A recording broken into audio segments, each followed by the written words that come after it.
classement, j'ai vraiment noté en fait les films comme ils me venaient, donc c'est pas par ordre dans lesquels je les ai regardés, ni un ordre de préférence ou quoi, pas du tout, c'est vraiment complètement aléatoire en fait. On commence avec Chaos, Chaos Walking. Alors je vais pas forcément en parler en détail parce que j'en ai déjà parlé dans ma vidéo top flop série. Mais spoiler, c'est un top, c'est un de mes films préférés de l'année en fait. Une belle découverte. J'adore Tom Holland, j'adore Patrick Ness qui est l'auteur du roman dont est tirée l'histoire de ce film, et c'est d'ailleurs aussi un des scénaristes du film. Et vraiment, j'ai beaucoup aimé. Je suis assez déçu que du coup le film n'ait pas du tout fonctionné, et qu'il n'y aura du coup pas bien, les suites prévues. Même si en soi le film peut se suffire à lui-même, je trouve. Mais normalement c'est une trilogie en roman, donc voilà. Mais bon, ce film a été... Enfin, c'est un film maudit. Il y a eu tout un tas de choses, des accidents sur le tournage. Je crois que Tom Holland, alors il a failli... Je crois qu'il s'est... Je sais plus, alors je sais il est tombé dans les vapes pendant une scène où il devait retenir sa respiration. Je crois qu'il s'est cassé un truc ou quelque chose comme ça aussi au début du tournage, ça. Bref, et puis il y a eu plein de choses qui ont fait que ça a dû être repoussé. Enfin, le film est en production. Je crois que ça a été tourné en 2017. Il n'est sorti qu'en 2021 du coup. C'est chaud quand même. Mais bon, voilà. Donc un gros coup de cœur. Donc pour l'histoire, c'est quoi? C'est eh bien, on est en fait, ce sont des colons humains terriens qui ont colonisé du coup une planète, une autre planète, et en fait, en entrant sur cette planète, eh bien, uniquement les hommes se sont vus eh bien, développer un truc, c'est-à-dire donc le bruit qui, en fait, tout simplement leur pensée, aussi bien parlé que visuel, se manifeste. En fait, tout le monde peut entendre leurs pensées. Voilà. Et je trouve ce concept de base déjà très intéressant. Et voilà. Et donc le film est sur Amazon Prime, il me semble. Donc n'hésitez pas à aller le regarder. Alors bon, on enchaîne évidemment avec un autre film de Tom Holland. J'ai vu les deux le même soir d'ailleurs. J'ai été voir Spider-Man No Way Home du coup au cinéma. Et en rentrant, je me suis regardé Chaos Walking parce que je n'avais pas eu ma dose de Tom Holland, vous voyez. J'adore vraiment cet acteur. Je l'aimais déjà parce que j'aime bien son jeu, en tout cas en tant que Spider-Man. Je crois pas l'avoir déjà vu ailleurs que dans Spider-Man, enfin sauf dans Chaos Walking maintenant. Et j'aime bien son Spider-Man, mais j'aime aussi beaucoup l'acteur en fait, la personne. Enfin, je regarde une interview avec lui, voilà, j'ai tout de suite le sourire parce il est adorable, en tout cas il a l'air adorable. Voilà, il a l'air d'être très gentil et très bienveillant en plus. Voilà. Mais là, en tant qu'acteur, il m'a vraiment surpris dans Spider-Man No Way Home. Et du coup, j'aimerais bien le voir dans d'autres rôles un peu plus dramatiques, on va dire.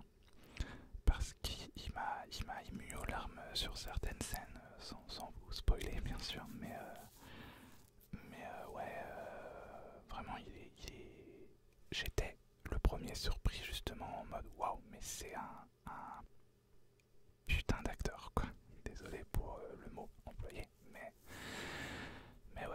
sacré acteur quoi. Voilà, Spider-Man No Way Home, c'est du coup un de mes films préférés de Marvel. Voilà, j'ai adoré ce film. J'aimerais bien le revoir, du coup, je pense pas qu'il soit encore au cinéma, ça m'étonnerait. Mais j'ai hâte de pouvoir le revoir. Peut-être qu'il y aura pas forcément la même chose, je sais pas, mais j'ai adoré. J'ai vu un autre film de Marvel en 2022, du coup, je vous en parlerai au mois d'avril. Qui est aussi un de mes préférés de Marvel, donc la Marvel ont sorti de très très très bons films en 2021, franchement, ouais. Donc voilà, je crois que je parle un peu plus de ça dans mon autre vidéo, voilà. Alors, l'autre film, c'est donc le Pôle Express, que je n'avais jamais vu, voilà. C'est un ami qui m'en parle tous les ans en fait, enfin tous les ans à Noël, voilà, le Pôle Express qui m'en parle même pas forcément qu'à Noël d'ailleurs. Et du coup bon, je me suis enfin décidé à le regarder parce que voilà, pourquoi pas. Et il est vraiment très beau ce film, très bien. Je ne sais plus vraiment.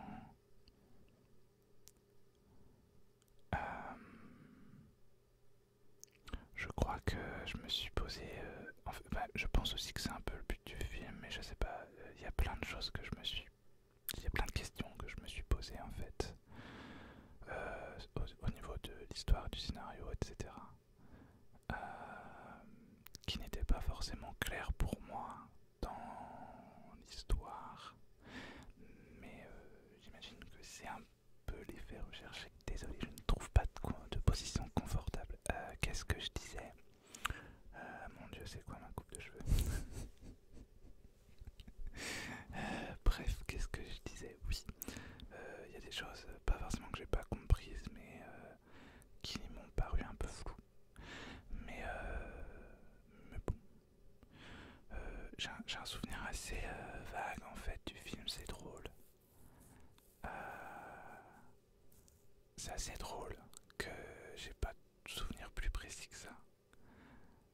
C'est un peu comme un rêve, comme dans le film du coup. En fait, c'est assez drôle. Ouais, mais j'ai bien aimé. Surtout que c'est le premier film en motion capture, je crois. Donc avec des vrais acteurs.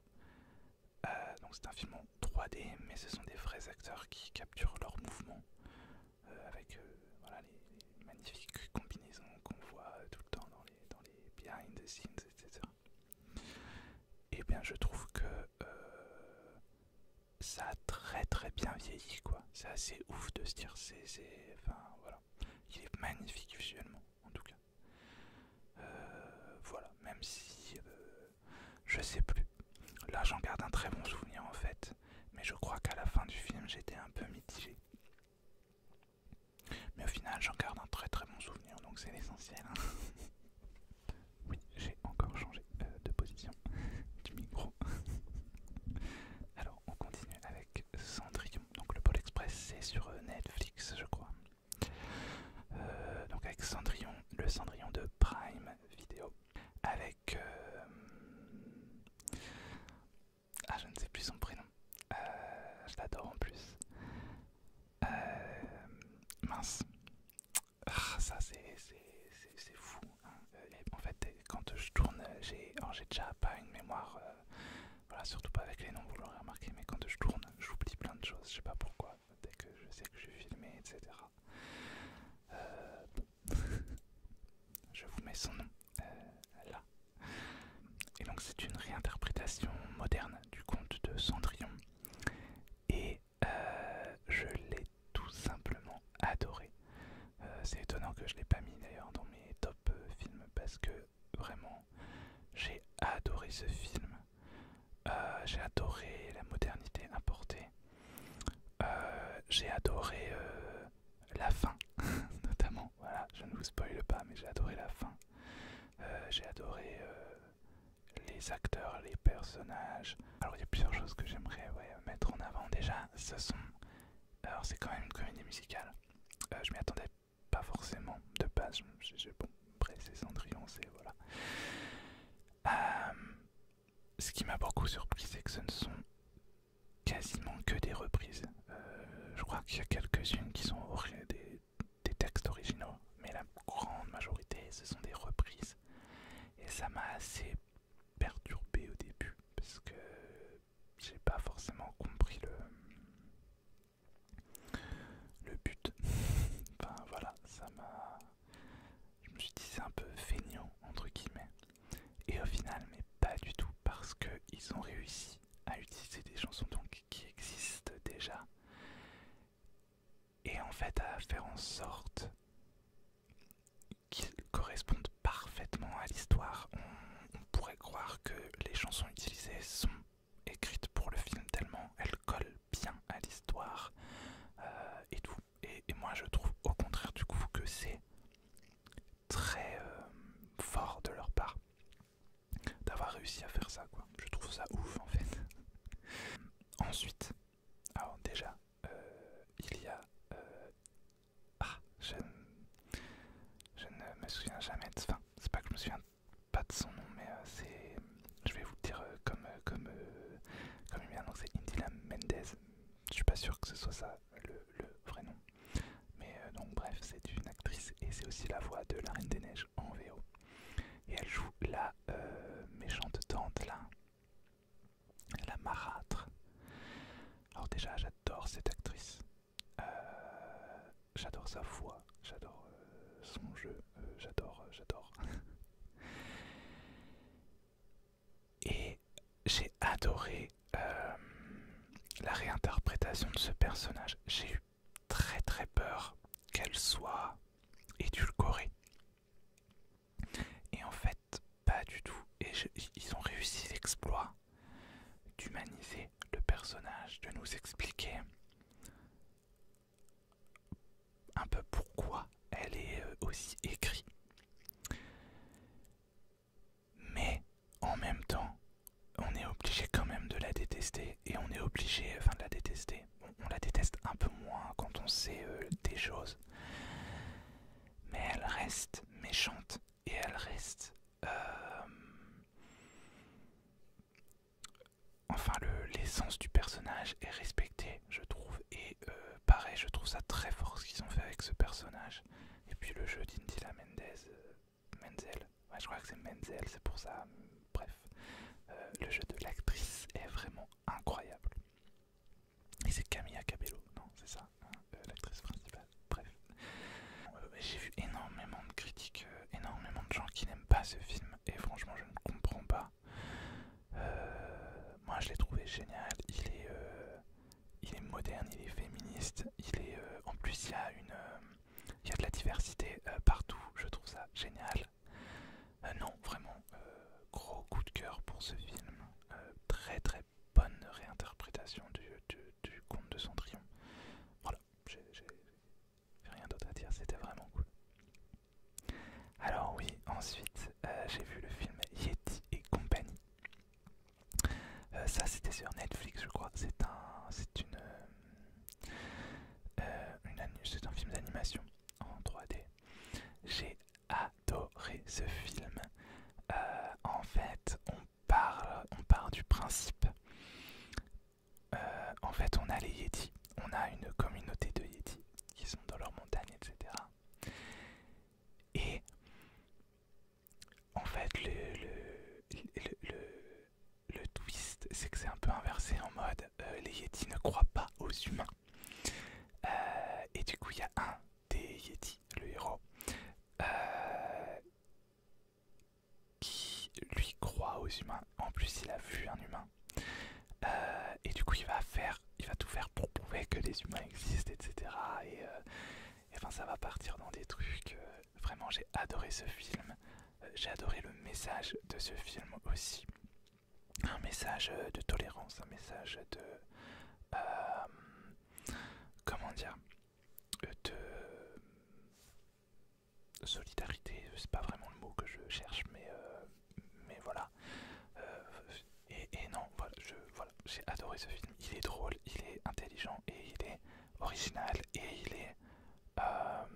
c'est touchant en fait, je trouve. Voilà, il m'a touché ce film. Alors, on passe à un autre film. J'étais en train de me dire, tiens, j'ai que des films que j'ai adorés, mais du coup, non. Alors, celui-là, je sais que c'est une unpopular opinion. Alors, j'en ai fait une. Donc, c'est Maman, j'ai raté l'avion. J'en ai fait une vidéo réaction d'ailleurs, et bon, mon avis sur ce film n'a pas vraiment plu, puisque j'ai vu plusieurs pouces à l'envers, etc. Parce que je n'ai pas du tout aimé ce film en fait. Alors je ne l'avais jamais vu. Et non, je vais pas en parler pendant 3 ans parce que voilà, mais je l'ai trouvé, je ne le trouve pas drôle en fait. Je suis passé à côté de quasiment tous les gags. Alors, il y a plusieurs passages qui sont drôles, oui. Mais la majorité des gags, je les ai pas trouvés drôles. J'ai trouvé ça extrêmement long. Non, vraiment, j'ai pas aimé du tout. Voilà. C'est comme ça. Ensuite, on a Que souffle la romance. Alors là, on est dans les films de Noël quand même. Hein. Donc, Que souffle la romance. Alors oui, c'est une comédie romantique LGBT de Netflix et de Noël, du coup. Voilà. J'ai fait une vidéo réaction aussi d'ailleurs sur mon autre chaîne si ça vous intéresse. Alors en soi, j'ai bien aimé le film. Il n'y a pas grand chose à dire quoi, c'est une comédie romantique de Noël. Voilà, c'est pas... Voilà, ouais, bon. Après, comme je l'ai dit dans ma vidéo réaction, je suis mitigé dans le fait, voilà, mais je trouve ça bien de faire passer le message que justement, c'est certes donc une romance mais entre deux hommes, mais en fait bah, c'est aussi, enfin, c'est la même chose qu'une romance hétéro du coup, avec les mêmes niaiseries, avec les mêmes codes, etc. Et je trouve ça bien dans un sens de montrer ça pour faire passer le message que justement une relation entre deux personnes du même sexe ou entre personnes de sexe opposé, et eh bien c'est tout simplement la même chose en fait. Voilà. Même si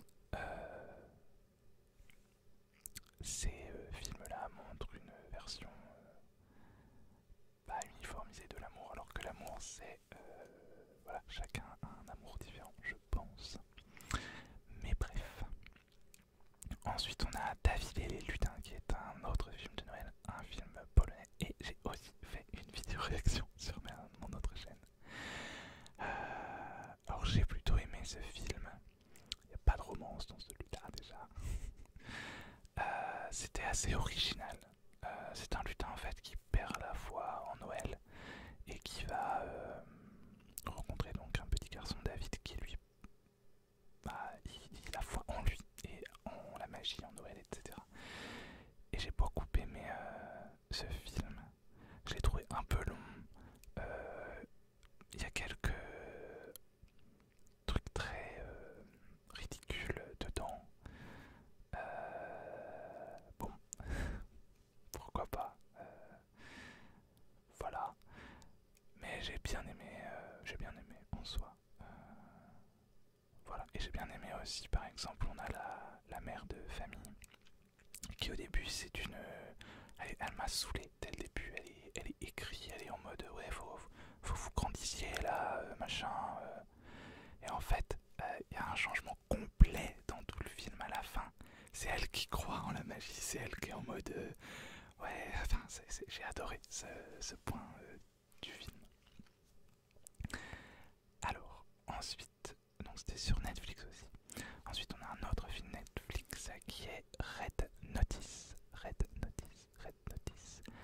Avec un casting 4 étoiles, 5 étoiles qu'on dit plutôt. Bon, là c'est 3 étoiles, puisque ce sont 3 grosses stars. Donc c'est The Rock, comment il s'appelle, Dwayne Johnson, Gal Gadot, l'actrice qui joue Wonder Woman, bien sûr.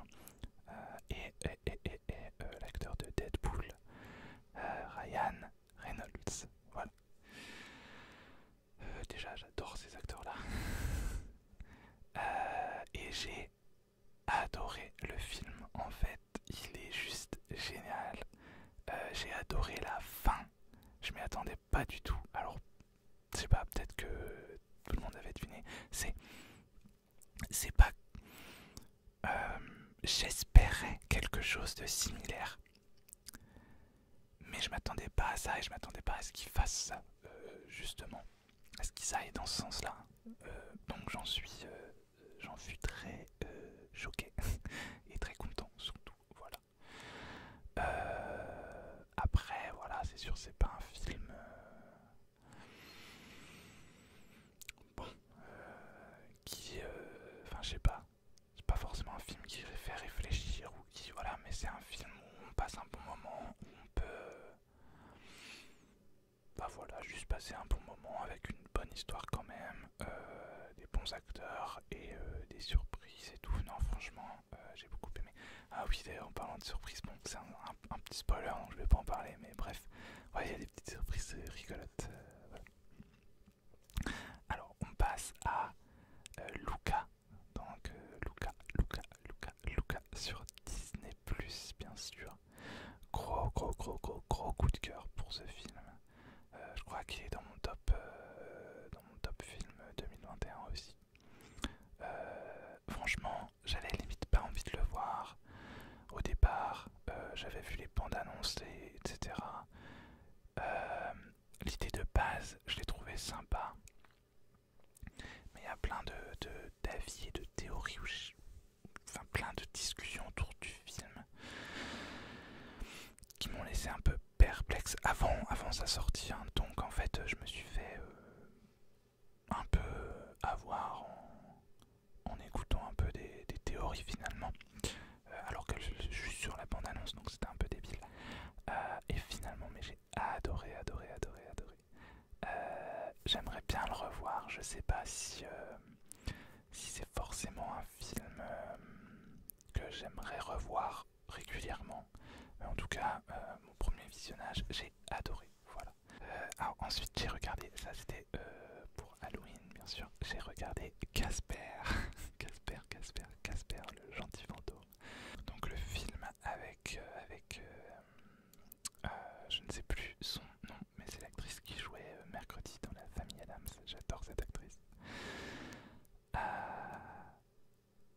Et j'ai adoré ce film. Alors je l'avais déjà vu quand j'étais plus petit, ça c'est sûr.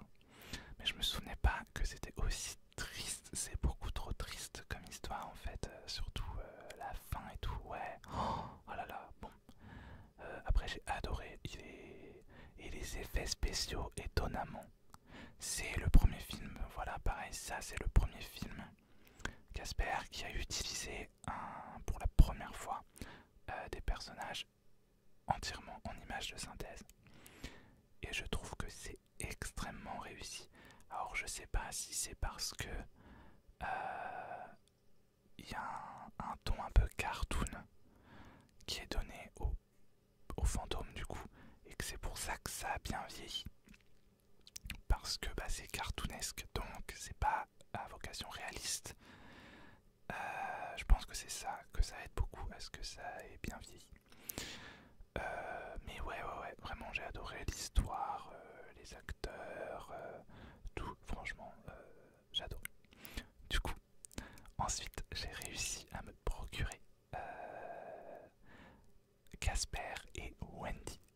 Je l'avais en cassette vidéo quand j'étais petit, je l'avais vu plusieurs fois et j'adorais ce film.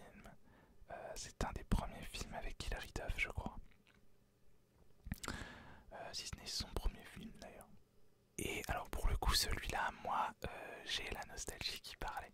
C'est comme pour Maman j'ai raté l'avion. Je pense que les gens qui l'adorent autant aujourd'hui, c'est vraiment des gens qui l'ont vu en étant petit. Et enfin c'est toute la nostalgie et tout ce que ça leur rappelle, etc. Je sais pas. Bon, voilà. Et pour Casper et Wendy, je pense que c'est ça aussi. Moi j'étais vraiment... voilà. Mais je pense, parce qu'il est assez détesté, Casper et Wendy. Mais parce qu'il est présenté comme une suite à Casper. Alors c'est une suite mais qui se passe avant, donc c'est un préquel, mais bon. Mais c'est évident que si on le compare à Casper, donc au film sorti avant, c'est pas du tout la même qualité, mais Casper, c'est un film cinéma. Casper et Wendy, c'est un film direct to vidéo. Il est sorti directement en cassette vidéo. Il a pas été... C'est pas un film cinéma. On peut pense que les gens le prennent pas pour ce qu'il est. C'est un film.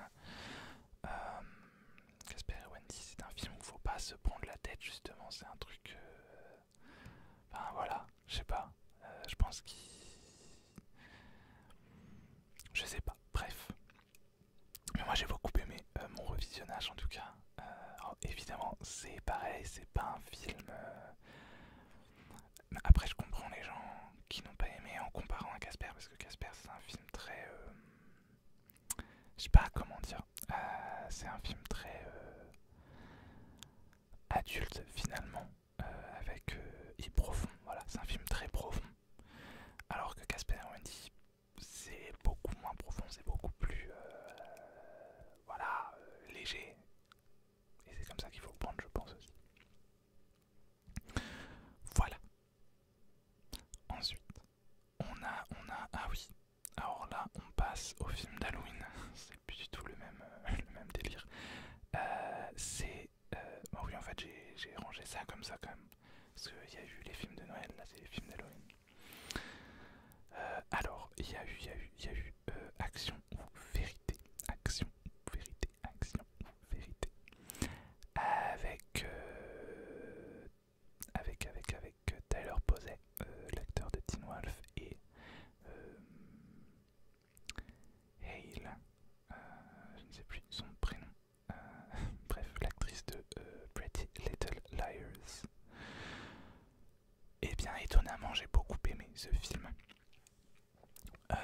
En fait, c'est un groupe d'amis qui va en spring break, il me semble, et qui tombe sur un gars chelou, mais qui en drague une du coup. Lucy Hale, voilà, c'est ça, et donc qui drague Lucy Hale, enfin son personnage en tout cas. Et du coup, il se retrouve dans un espèce d'ancien couvent et il joue à Action ou Vérité. Sauf que, en fait, du coup, maintenant, tout le groupe est entre guillemets possédé par le jeu. Et du coup, le jeu va leur poser eh bien, la question Action ou Vérité, et ils seront obligés eh bien, soit de répondre la vraie vérité, c'est-à-dire ils peuvent pas mentir, et ils seront obligés d'accomplir l'action s'ils mentent, ou s'ils refusent de répondre, ou s'ils refusent de faire l'action, eh bien ils vont mourir tout simplement. Voilà. Donc si le jeu te demande de crever un œil par exemple, il faut te crever un œil, sinon tu vas mourir. Voilà. Et étonnamment, j'ai beaucoup aimé le film. Il est assez. J'en attendais vraiment rien en fait, donc c'est peut-être pour ça. J'ai beaucoup aimé. Voilà. Par contre, j'ai détesté la fin. Enfin, elle est originale au moins. Enfin, après, c'est une fin de film d'horreur quoi. Mais elle est plutôt originale et bon, voilà. J'ai pas forcément aimé. Personnellement. Mais pourquoi pas. Voilà. Ensuite, il y a Slenderman. Alors ça, j'en ai parlé dans mon flop film. J'avais déjà entendu parler donc du Slenderman. C'est une creepypasta. En fait, une creepypasta, c'est un genre de légende urbaine, mais sur Internet. Et donc le Slenderman, eh bien, c'est un homme qui est très grand. Il est en costard, je crois. En fait, vous voyez les silences d'un Doctor Who, c'est un peu ça. Et voilà. Et j'ai trouvé le film très décevant, malheureusement, malgré un bon casting et malgré des choses, un des plus intéressants. Et le point d'origine, le Slenderman, je trouve ça intéressant. Voilà. Mais je trouve ça assez raté, c'est très long. En vérité, il se passe pas grand chose dans le film. Voilà, grosse déception. La fin est très nulle, je crois. Enfin, c'est une fin de film d'horreur, quoi. C'est pas une fin. Ils savent pas faire des fins dans les films d'horreur. Enfin, bref. Voilà. Ensuite, on a Killer celui-là, par contre, j'ai adoré. Vraiment, vraiment, vraiment, j'ai adoré. C'est un film d'horreur comment qu'on appelle ça? Donc là, c'est pas du tout fantastique, c'est un psychopathe qui tue tout le monde en fait. Voilà, c'est genre, je sais plus, c'est un nom, un slasher, je crois. Bref. Et j'ai beaucoup aimé parce que le scénario est vraiment bien ficelé. Il y a vraiment, c'est vraiment intelligent, c'est bien fait. C'est une vraie histoire, quoi. Parce que c'est ça que je reproche en général aux films d'horreur. C'est pour ça que j'aime pas les films d'horreur, c'est que les histoires sont pas bien ficelées. Elles sont, voilà, c'est pas des vraies histoires. Pour moi, c'est pas des histoires. Voilà, j'aime pas en général. Mais là, non, c'est vraiment bien ficelé, c'est vraiment cohérent, c'est vraiment logique. Les acteurs et les actrices sont vraiment super. Il y a de la diversité aussi. Et non, j'ai adoré. Voilà. En plus, on nous fait, enfin, on nous emmène dans certaines directions, alors que non. Ouais, franchement, j'ai bien aimé, même s'ils ont tué plein de gens, plein de personnages que j'aimais bien. Là, c'était triste. Mais j'ai beaucoup, beaucoup, beaucoup aimé. Ouais. Ensuite, alors, on change, mais alors radicalement, radicalement d'ambiance avec Astérix et Obélix, Mission Cléopâtre. Alors ça, c'est un revisionnage, je l'avais déjà vu évidemment. Mais plutôt. Bon, le film a eu 20 ans récemment, donc c'était il y a quelques années que je l'ai vu. Tristesse totale, je suis vieux. Et j'ai adoré, voilà, c'est vraiment à mourir de rire ce film. Je l'avais pas revu depuis un moment parce que justement je pensais pas et bien encore rire avec ce film. Et en fait si, donc c'est cool, j'ai vraiment adoré. Donc je l'ai revu avec ma meilleure amie du coup, parce qu'elle adore ce film, voilà. Ensuite, un autre film que j'ai vu avec ma meilleure amie que je ne connaissais pas du tout et qu'elle m'a fait découvrir, c'est un Disney, Excalibur, l'épée magique. J'en avais jamais entendu parler, littéralement. Et ben j'ai adoré, vraiment, tout est génial, c'est vraiment un vieux bon Disney quoi, et pourtant qui est pas connu. C'est une honte parce qu'il est cool, avec des beaux dessins, avec des bonnes chansons, des bons personnages, une bonne histoire, vraiment. J'ai beaucoup aimé ce dessin animé, voilà. Ensuite, oui, j'ai vu Black Widow au cinéma. Black Widow, Black Widow, Black Widow, Black Widow, donc qui est donc un Marvel. Alors, qu'est-ce que j'ai pensé de Black Widow?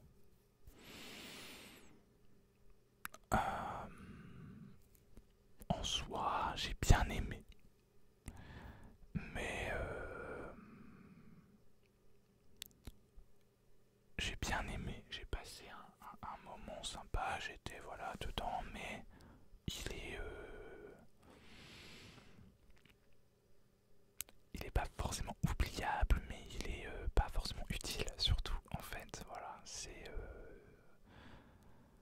sympa à voir, mais voilà, je pense qu'il arrive surtout un peu trop tard. Et que, bon, je ne sais pas, voilà, je suis un peu mitigé. Je me souviens pas avoir détesté, ça c'est sûr, j'ai même bien aimé, hein. Mais j'en garde pas non plus un souvenir de ouf. Mais bon, je suis pas déçu de l'avoir vu en tout cas, voilà. Ensuite, on a Chasseur de trolls, le réveil des titans. Ou Trollhunters, du coup, le réveil des titans, chasseur de trolls. Ah non, en français c'est bien chasseur de trolls, oui, c'est pas Trollhunters, du coup. Bref. Alors, pareil, j'en ai déjà parlé dans mon flop film, du coup. Oui. En fait, j'ai adoré le film du début à la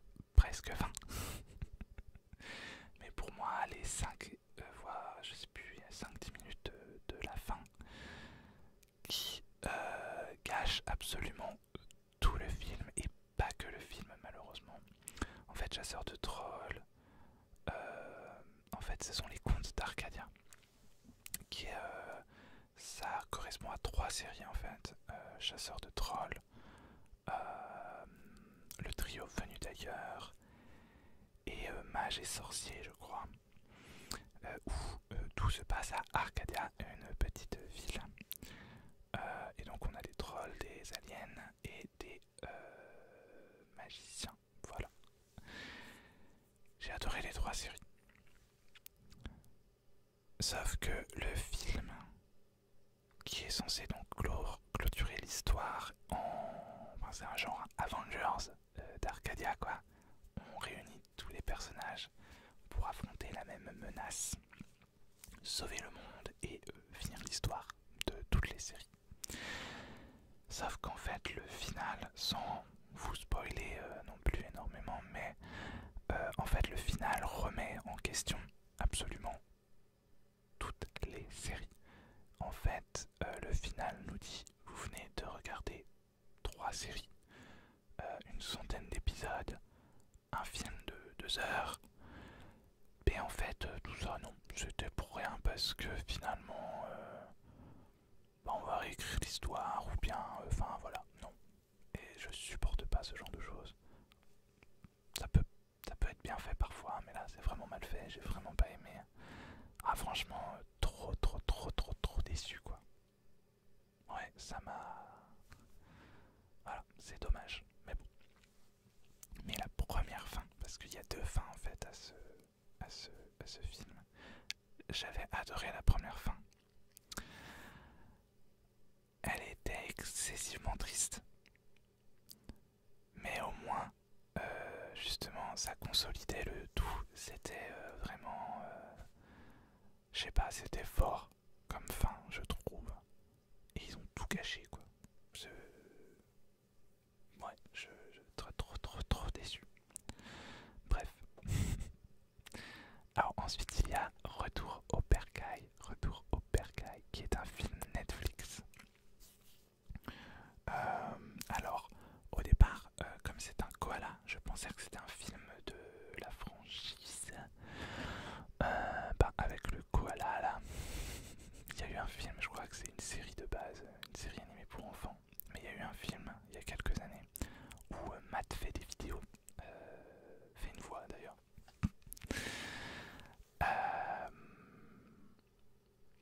Que j'avais aimé d'ailleurs, ce film là, même si j'en ai plus aucun souvenir. Et du coup je pensais que c'était ça, et en fait pas du tout. Et du coup je me suis dit bon bah c'est bizarre. Et j'avais décidé de pas le voir. Et j'ai dû tomber sur un extrait ou quoi. Ou je savais pas quoi regarder, j'ai lancé ça. Et en fait j'ai beaucoup trop aimé. C'est trop rigolo.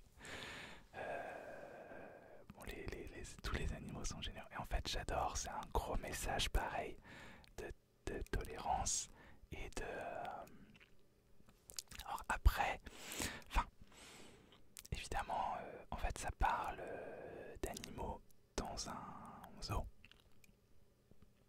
Et d'animaux dangereux en fait. Donc on a un scorpion, on a un serpent, on a une araignée et on a un 4e animal je crois en mode dangereux. Scorpion, araignée, serpent, oui c'est sûr il y en a un 4e. Ah oui, oui, je sais pas ce que c'est comme animal en fait. Je sais pas si c'est pas genre enfin c'est un genre de lézard je crois. Mais je ne sais plus vraiment ce que c'est. Voilà. Et du coup, il décide, en se rendant compte que tout le monde les prend pour des gens, pour des animaux méchants et voilà, de s'enfuir du zoo évidemment. Et donc les animaux sont évidemment personnifiés quoi. Enfin, c'est de l'anthropomorphisme clairement. Et on leur donne des sentiments humains en fait. Alors ça peut être dangereux dans le sens où ce sont de vrais animaux qui existent en Australie, il me semble. Hein. Voilà, je mettrai jamais les pieds en Australie d'ailleurs. Et sauf que, ils sont vraiment dangereux, quoi. Donc, les humaniser, je trouve ça beau comme message, mais si on est en face d'un de ces animaux-là, il peut nous tuer, quoi. Donc, faut se détendre, il faut pas croire qu'ils sont comme dans le film, quoi. Bon. Mais n'empêche que, justement, le film, en fait, il parle des apparences et de... Faut pas se fier aux apparences et faut apprendre à connaître les gens avant de les juger, voilà. Et j'ai adoré ce film, en fait. Voilà, il est très très drôle et en même temps très profond. Donc j'ai adoré, voilà. Et on finit cette vidéo avec ce dernier film qui est Shrek. Donc qui est évidemment un revisionnage aussi. Je l'ai regardé le 31 décembre, je crois d'ailleurs. Voilà, parce que j'ai passé le 31 décembre seul chez moi. Et du coup j'ai regardé Shrek. Alors j'avais prévu de regarder autre chose, mais j'étais fatigué, voilà, et je me suis dit tiens, Shrek, allez, pourquoi pas. Et bon bah voilà, c'est Shrek quoi. Quoi dire de plus, il est génial ce film, c'est du génie. Il se moque de Disney, mais puissance 10 000, c'est hilarant. Il renverse tous les codes, c'est un truc de malade aussi. De la princesse à sauver dans son château, mais en fait, c'est complètement renversé. C'est un anti-Disney en vrai, un anti-niaiserie limite. Voilà. J'adore ce film. Voilà. Il faudrait que je revoie les autres aussi d'ailleurs. Voilà. Je crois que je dis le mot voilà, et je ne sais plus lequel, 50 000 fois par vidéo. C'est agaçant, désolé. Dans tous les cas, eh bien, finalement, j'ai regardé beaucoup de films. Donc là, c'était que pour 6 mois. Donc 21 films en 6 mois, ça va. Mais surtout, il y en a beaucoup. La grosse majorité, c'est des films que j'ai beaucoup aimés, voire adorés. Pour beaucoup aussi, en fait. Il y en a vraiment que en vrai, je compte. Il y en a un, deux, trois. Ouais. A priori, là, il y en a que 3 que j'ai vraiment pas aimé. D'autres que j'étais un peu plus mitigé, mais c'est vraiment pas beaucoup. Sur 21, c'est vraiment que dalle, donc c'est cool. Voilà, c'est génial. J'ai pas regardé non plus énormément de films. 21, c'est pas énorme en 6 mois. Mais du coup, beaucoup qui m'ont beaucoup plu. Donc c'est cool. J'espère que cette année sera aussi bonne en coup de cœur et tout. J'ai regardé très peu de films encore cette année. Mais pareil, quasiment que des coups de cœur là pour l'instant. J'ai dû regarder que 2 ou 3 films. 3, mais je me souviens plus du troisième en fait. Ah oui, non, c'est vrai. Ah, il y a un mitigé. Oui, bon. Un coup de cœur, un que j'ai adoré et un mitigé. Bon, c'est déjà bien. Mais ça, on en reparle en avril. Voilà. En attendant, eh bien, je vous remercie d'avoir regardé cette vidéo en entière. J'espère qu'elle vous aura